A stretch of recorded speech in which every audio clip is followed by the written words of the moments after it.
تو دین کی باتوں کو جو احکامات ہیں ان کو سمجھایا جا سکتا ہے، لوگوں کو بتایا جا سکتا ہے، لیکن کسی سے زبردستی یہ کام کرائے نہیں جا سکتے کہ وہ زبردستی ہم کروا لیں کسی سے عمل۔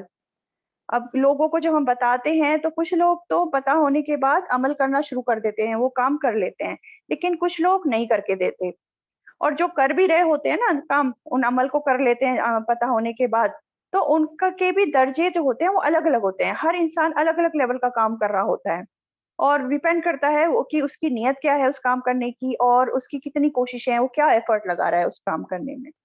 تو اس آیت میں کیا بتایا جا رہا ہے کہ آپ کے ذمہ ہدایت دینا نہیں ہے، آپ سے نہیں پوچھا جائے گا، یعنی کہ نبی صلی اللہ علیہ وسلم سے کہا جا رہا ہے کہ آپ کے ذمے صرف باتوں کو بتانا ہے، احکامات کو، قرآن کے احکامات کو پہنچا دینا ہے، آپ کے ذمے اتنا ہے پیغام پہنچانا، لیکن آپ ان کو ہدایت نہیں دے سکتے۔ آپ سے اس کے بارے میں نہیں پوچھا جائے گا کہ کس نے عمل کیا یا کس نے عمل نہیں کیا، وہ تو پوچھ انہی لوگوں سے ہوگی، ہر ایک کو اپنا اپنا جواب دینا ہوگا۔ تو آپ کا کام تو صرف تعلیمات کو آگے پہنچانا ہے، اور توفیق دینا کس کا کام ہے؟ توفیق دینا اللہ تعالیٰ کا کام ہے۔ اللہ تعالیٰ جسے چاہتا ہے وہ ہدایت دیتا ہے، اور اللہ تعالیٰ جانتا ہے کہ کس کو ہدایت دینی ہے، کون اس ہدایت کا اہل ہے، کون کس کے دل میں جو ہے چاہت ہے اس ہدایت کی، اور کس میں نہیں ہے، اسی حساب سے اللہ تعالیٰ ہدایت دیتا ہے اور نہیں بھی دیتا ہے، ٹھیک ہے۔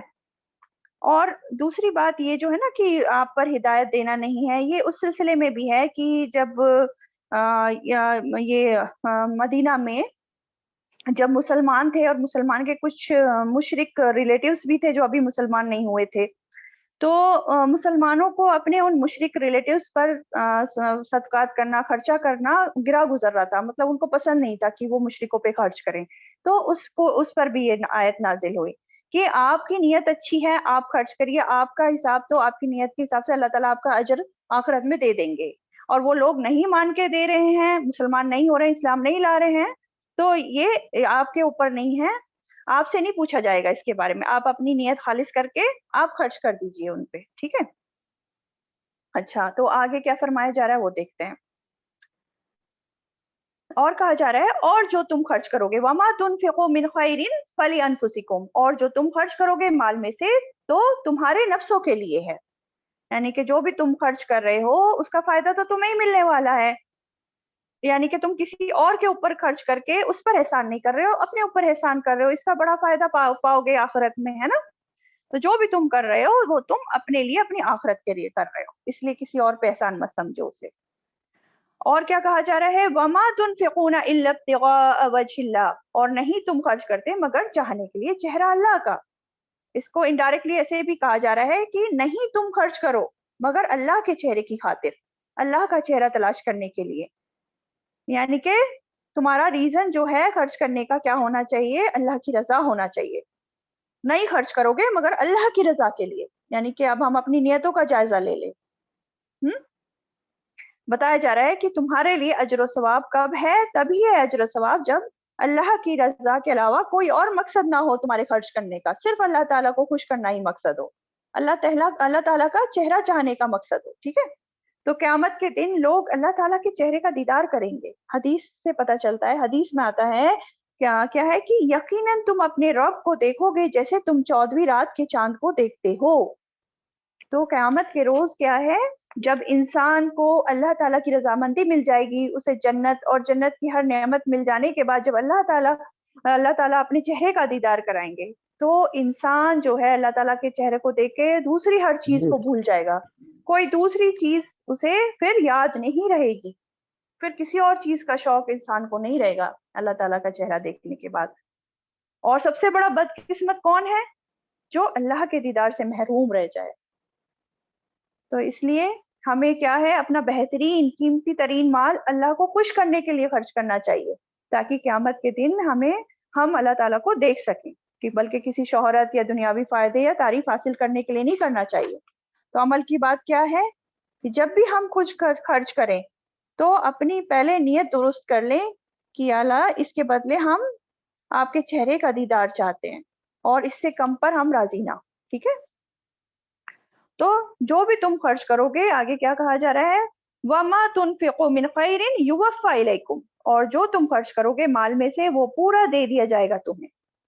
جو بھی تم خرچ کرو گے مال میں سے وہ پورا پورا دے دیا جائے گا تمہیں, اور تم ظلم نہیں کیے جاؤ گے, یعنی کہ تمہارا کوئی حق نہیں مارا جائے گا, کوئی تمہاری کمی نہیں کی جائے گی جو تم نے خرچ کیا ہے اس میں سے. سورۃ طٰہٰ جو ہے اس میں 102 میں آتا ہے, اور جو بھی نیک عمل کرے گا حالانکہ وہ مومن ہو تو اسے کسی ظلم, ناانصافی یا حق تلفی کا ڈر نہیں ہوگا. سبحان اللہ. ٹھیک ہے, تو یہ آیت کلیئر ہو گئی آپ کو. اگلی آیت پہ آ جاتے ہیں, آیت نمبر 273. للفقراء الذین احصروا فی سبیل اللہ, فقراء کے لیے ہیں صدقات وہ جو گھیر لیے گئے فی سبیل اللہ, اللہ کے راستے میں. لا یستطیعون ضربا فی الارض, نہیں وہ استطاعت رکھتے چلنے پھرنے کی زمین میں.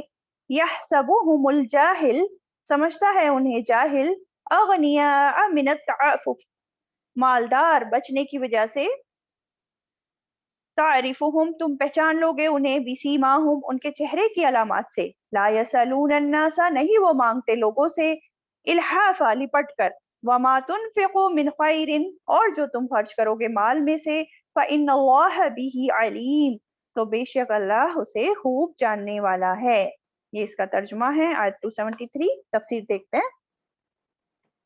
اب کیا بتایا جا رہا ہے کہ خرچ کرنے کے لیے تو بہت جگہ ہیں, فی سبیل اللہ بھی, اللہ کے راستے میں بھی, لیکن سب سے بہترین جگہوں میں سے ایک جگہ کیا ہے, ان لوگوں پر خرچ کرنا جو اللہ کے راستے میں گھیر لیے گئے ہیں, روک لیے گئے ہیں.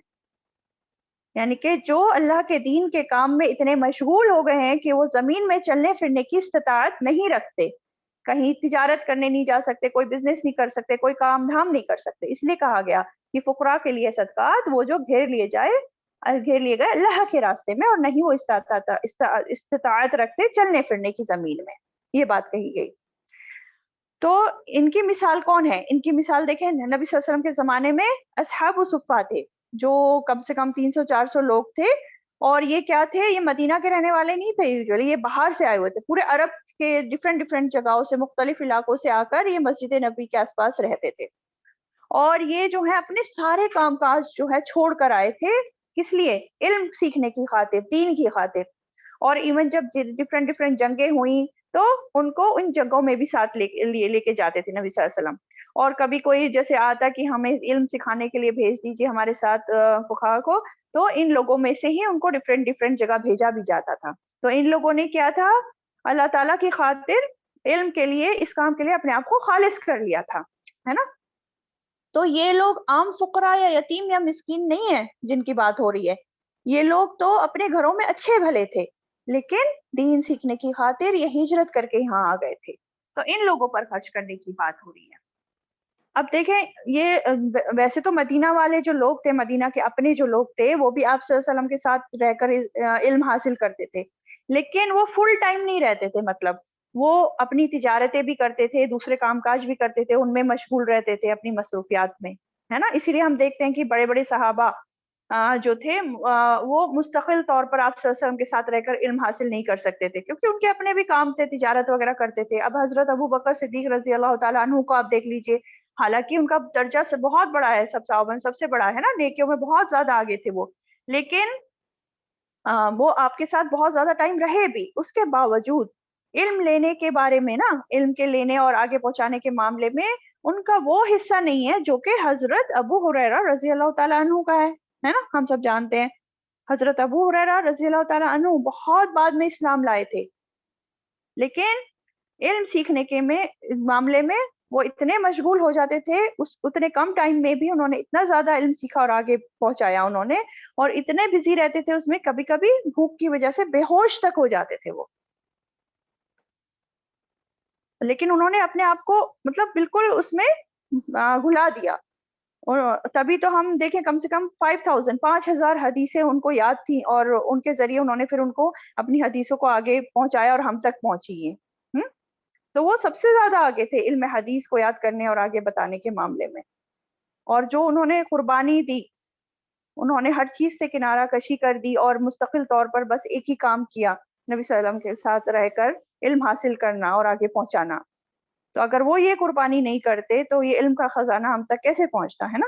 تو اس کے لیے انہوں نے اپنی وقت اور عمر ساری چیز لگا ڈالی، اور سنجیدگی اور یکسوئی چاہیے اس کام کے لیے، ایسے ہی نہیں ہو جاتا یہ کام۔ اور حضرت ابو ہریرہ ہی نہیں، اور بھی تھے اصحاب صفہ، جس کو میں نے ابھی بتایا 300-400 لوگوں کی تعداد تھی کم سے کم، اور آتے جاتے رہتے تھے۔ تو ان کا کام کیسے چلتا تھا؟ مدینہ کے جو تجارتی لوگ تھے یا کھیتی باڑی کرنے والے لوگ تھے، وہ لوگ ان پر خرچ کرتے تھے، اور ان کے لیے کھانے پینے کا انتظام جو ہے مسجد نبوی میں ہوتا تھا، لا کر رکھتے تھے وہ لوگ۔ تو ایسے لوگوں پر ہی خرچ کرنے کی تلقین کی جا رہی ہے جو اس طرح سے گھر گئے ہوتے ہیں اللہ تعالیٰ کے راستے میں، ان پر خرچ کرو، کیونکہ یہ لوگ زمین میں ادھر ادھر سفر نہیں کر سکتے، ادھر ادھر جا کر کام کاج میں نہیں لگ سکتے، تجارت میں نہیں لگ سکتے۔ اگر یہ تجارت کرنے لگ جائیں گے تو پھر علم کیسے سیکھیں گے؟ پھر یہ علم آگے کیسے پہنچے گا؟ تو کچھ لوگ تو ایسے ہونے چاہیے نا سوسائٹی میں جو اس کام کے لیے اپنے آپ کو وقف کر لیں۔ بالکل۔ تو آگے کیا فرمایا؟ آگے کہا جا رہا ہے یحسبہم الجاہل اغنیاء من التعفف، کہ سمجھتا ہے انہیں جاہل مالدار بچنے کی وجہ سے، یعنی کہ جو دولت مند لوگ، جو لوگ ہوتے ہیں نا ناواقف لوگ، جاہل لوگ، جن کو پتہ نہیں ہوتا ان لوگوں کے بارے میں، وہ ناواقف لوگ یا جاہل لوگ ان کو کیا سمجھتے ہیں کہ یہ لوگ مالدار ہیں، کیونکہ یہ لوگ سوال نہیں کرتے، بھیک نہیں مانگتے، ہم لپٹ لپٹ کر مانگتے نہیں ہے کہ ہماری یہ حالات ہے ہمیں دے دو، ہمارا خیال رکھو۔ اس لیے جن کو ان کے بارے میں پتہ نہیں ہے، جو ناواقف ہیں، وہ ان کو اغنیاء، دولت مند سمجھتے ہیں، کیونکہ یہ سوال نہیں کرتے اپنے عزت نفس کی وجہ سے، کسی کے سامنے یہ لوگ ہاتھ نہیں پھیلاتے ہیں اس وجہ سے۔ اب دیکھیں ابو ہریرہ رضی اللہ تعالیٰ عنہ کہتے ہیں کہ مجھ پر جب مطلب ان پر جو ہے وہ بتاتے ہیں کہ کئی کئی وقت کا فاقہ ہو جاتا تھا، اور اس بھوکے رہنے کی وجہ سے ان پر غشی طاری ہو جاتی تھی، بے ہوش ہو جاتے تھے۔ تو بعض انصاری سمجھتے تھے کہ شاید ان کو مرگی کا دورہ پڑا ہے، اور ان کی گردن پر پاؤں رکھ دیتے تھے، مطلب ان کو سمجھ نہیں آ رہا ہوتا تھا کہ یہ بھوکے ہیں اور اس لیے بے ہوش ہو گئے ہیں، وہ سوچتے ہیں ان کو جو ہے مرگی کی بیماری ہے، مرگی کی وجہ سے بے ہوش ہو گئے۔ تو کیا کہا جا رہا ہے آگے؟ تعریفہم بسیماہم، تم پہچان لوگے انہیں ان کے چہرے کی علامات سے، تم ان لوگوں کو ان کے چہرے کی علامات سے پہچان لوگے، کیونکہ ان کے لوگوں کے چہرے پر فقر و فاقہ کے اثرات ہوں گے، تمہیں پہچاننا تمہارا کام ہے ان اثرات کو۔ اور کون پہچانے گا؟ کسے یہ نشانیاں نظر آئیں گی؟ جو اس چیز میں دلچسپی لے گا، جو نہیں لے رہا ہے ایسے ہی اگنور کر کے چلا جا رہا ہے، اس کو کیا نظر آنے والا؟ کچھ نہیں۔ تو عام سائل جو ہوتے ہیں وہ تو ہاتھ پھیلا کر لپٹ کر مانگ لیتے ہیں، لیکن یہ جو ہیں یہ خود اختیاری فقراء ہیں، یہ کسی سے لپٹ کر یا ہاتھ پھیلا کر نہیں مانگتے ہیں، ان کو تو تمہیں خود ہی پہچاننا ہوگا، خود ہی ان کو تلاش کرنا ہوگا اور ان کی مدد کرنی ہوگی، ان پر خرچ کرنا ہوگا۔ اور یہ جو ہے فی سبیل اللہ خرچ کرنے کا اعلیٰ ترین مصرف ہے، بہترین خرچ کرنا ہے، یہ ہے بلند ترین مقاصد پر خرچ کرنا۔ تو ایسے لوگ جو اپنی معاشی کمزوری کی وجہ سے قابل توجہ نہ ہوں، جن کو لوگ اہمیت نہیں دیتے، اگنور نہیں کرتے، اور ان کی ضرورت پوری کرنے والا کوئی نہیں ہے، تو ان کو پہچاننا چاہیے اور ان پر خرچ کرنا چاہیے، ان کی مدد کرنی چاہیے۔ تو اس آیت میں ہمیں بتا دیا گیا کہ بہترین جگہ کہاں ہے خرچ کرنے کی، ٹھیک ہے؟ اچھا، تو یہ بات ہو گئی لا یسلون الناس الحافا، نہیں وہ مانگتے لوگوں سے لپٹ کر۔ پھر آگے فرمایا جا رہا ہے وما تنفقوا من خیر، اور جو تم خرچ کرو گے مال میں سے، فإن اللہ، تو بے شک اللہ اسے خوب جاننے والا ہے۔ یعنی کہ جو بھی چیز تم خرچ کرو، کوئی بھی خیر تم کرو، کوئی بھی بھلائی تم کرو، مال میں سے کچھ تم خرچ کرو، کسی کی کسی بھی طرح تم مدد کرو، تو اللہ تعالیٰ اسے خوب خوب جانتا ہے، اور قیامت کے روز اس کا پورا پورا بدلہ وہ تم کو دے دے گا، جس دن ہمیں سب سے زیادہ ضرورت ہوگی اس کی، ٹھیک ہے؟ تو یہ آیت کا یہ تفسیر ہے، سمجھ آئے یہاں تک آپ کو؟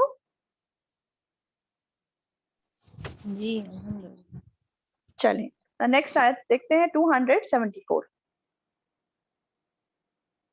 الذین ينفقون اموالهم باللیل والنہار، وہ جو خرچ کرتے ہیں اپنے مالوں کو رات اور دن، سرا وعلانیہ، چھپا کر اور اعلانیہ طور پر، فلہم اجرہم عند ربہم، تو ان کے لیے ہے اجر ان کا پاس ان کے رب کے، ولا خوف علیہم ولا ہم یحزنون، اور نہ کوئی خوف ہوگا ان پر اور نہ وہ غمگین ہوں گے۔ تو دیکھیں ابھی تک ہم ساری آیتیں جو پڑھ رہے ہیں انفاق پہ پڑھ رہے ہیں، صدقات پہ پڑھ رہے ہیں، ہے نا؟ شروع سے ہی یہ بتا دیا گیا کہ اے ایمان والو، یا ایھا الذین آمنو کیا ہے؟ خرچ کرو، اے ایمان والو خرچ کرو، شروع میں جو ہم نے آیت پڑھی تھی. اور اس کے بعد بہت ساری آیت ہم نے پڑھی جس میں سمجھایا گیا کہ کیا خرچ کرنا ہے، کس طرح خرچ کرنا ہے، خرچ کرنے کے بعد رویہ کیسا رکھنا ہے، احسان نہیں جتانا ہے، من و اذا سے بچنا ہے، ریاکاری سے بچنا ہے، یہ ساری چیزیں بتا دی گئیں. اور یہ بھی بتا دیا گیا کہ کہاں کہاں خرچ کرنا ہے نا. اب ساری باتیں بتانے کے بعد اور سارے احکامات دینے کے بعد اور اب جب انسان یہ پڑھ لیتا ہے اس کو ساری چیزیں سمجھ آ جاتی ہے نا. اب جو سمجھ جاتا ہے پھر وہ اللہ تعالیٰ کے حکم کو ماننے لگتا ہے، اس پر عمل کرنے لگتا ہے. اور پھر ایسا انسان کیا کرتا ہے؟ ہر حال میں خرچ کرتا ہے. کیسے؟ رات کو بھی، دن میں بھی، اعلانیہ طور پر بھی، چھپ چھپ کر بھی، ہے نا. جیسے جیسے اسے موقع ملتا ہے خرچ کرنے کا وہ کر دیتا ہے خرچ. وہ دن رات نہیں دیکھتا، پھر چھوٹا سے چھوٹا موقع ہو اس کو فوراً پکڑ لیتا ہے، اویل کر لیتا ہے، چھوڑتا نہیں اسے. یہ نہیں کہتا کہ ہاں رمضان آئے گا تو میں اس میں خرچ کروں گا، یا کوئی اور مخصوص دن آئیں گے تو اس میں خرچ کروں گا. کسی کو رات میں ضرورت پڑ گئی تو چل دیتا ہے اس کی فوراً مدد کرنے کے لیے، جو اتنا بھی ہے اس کی حیثیت کے حساب سے فوراً خرچ کر دیتا ہے اس پر. کسی کو دن میں ضرورت ہے تو دن میں اس کو دے دیتا ہے، اس کو خرچ کر دیتا ہے. مطلب حسب ضرورت. ظاہری دینا ہے، دینے کی ضرورت ہے تو ظاہری دے دیتا ہے، چھپ کر دینے کی ضرورت ہے تو چھپ کر دے دیتا ہے. تو ایسے لوگوں کے لیے کیا کہا جا رہا ہے؟ فَلَهُمْ أَجْرُهُمْ عِنْدَ رَبِّهِمْ، ان کے لیے ان کا اجر ان کے رب کے پاس ہے. اللہ تعالیٰ نے ان کا اجر محفوظ کر کے رکھا ہوا ہے، کبھی ضائع نہیں ہوگا، کوئی کمی نہیں کی جائے گی. اور نتیجے میں اور کیا کہا جا رہا ہے؟ وَلَا خَوْفٌ عَلَيْهِمْ وَلَا هُمْ يَحْزَنُونَ، اور نہ ہی وہ غمگین ہوں گے اور نہ ہی کوئی خوف ہوگا ان پر، دنیا میں بھی اور آخرت میں بھی. دنیا میں بھی وہ ہمیشہ خوشحال رہیں گے، پرسکون رہیں گے، اور قیامت کے روز بھی ہر خوف اور غم سے وہ محفوظ رہیں گے. تو دینے میں ہی خوشحالی آتی ہے، دنیا میں بھی اور آخرت میں بھی. تو اللہ تعالیٰ ہمیں بھی اسی طرح سے دینے والا بنائے، اچھی نیت کے ساتھ اور اچھے انجام کے ساتھ. آمین. چلیں تو یہ یہاں تک ہے. اب آگے جو آیتیں شروع ہو رہی ہیں وہ ربا سے ریلیٹڈ شروع ہو رہی ہیں. تو یہاں آیت نمبر 274 تک آپ سب کو کلیئر ہے ابھی تک؟ پھر آگے چلیں گے. جی الحمدللہ. جی چلیں تو ابھی جو ہے نیکسٹ آیتوں پہ ہم آ جاتے ہیں. آیت نمبر 275 پہ پہلے ترجمہ دیکھتے ہیں. الذین یأکلون الربا، وہ جو کھاتے ہیں سود. لا یقومون الا کما یقوم الذی یتخبطہ الشیطان من المس، نہیں وہ کھڑے ہوں گے مگر جیسا کہ کھڑا ہوتا ہے وہ جو خپتی بنا دیا ہو اسے شیطان نے، من المس چھو کر. ذالک بانہم، یہ باوجہ اس کے کہ وہ قالوا وہ کہتے ہیں، انما البیع مثل الربا، بے شک تجارت مانند ہے سود کے. وَأَحَلَّ اللَّهُ الْبَيْعَ وَحَرَّمَ الرِّبَا، حالانکہ حلال کیا اللہ نے تجارت کو اور اس نے حرام کیا سود کو. فمن، تو جو کوئی جاءہ موعظۃ، آ جائے اس کے پاس کوئی نصیحت، من ربہ، اس کے رب کی طرف سے، فانتہا، پھر وہ باز آ جائے، فلہ ما سلف، تو اس کے لیے ہے جو پہلے ہو چکا، وامرہ الی اللہ، اور معاملہ اس کا ہے طرف اللہ کے، ومن عاد، اور جو کوئی لوٹ آئے، فاولئک اصحاب النار، تو یہی لوگ ساتھی ہیں آگ کے، ہم فیہا خالدون، وہ اس میں ہمیشہ ہمیشہ رہنے والے ہیں.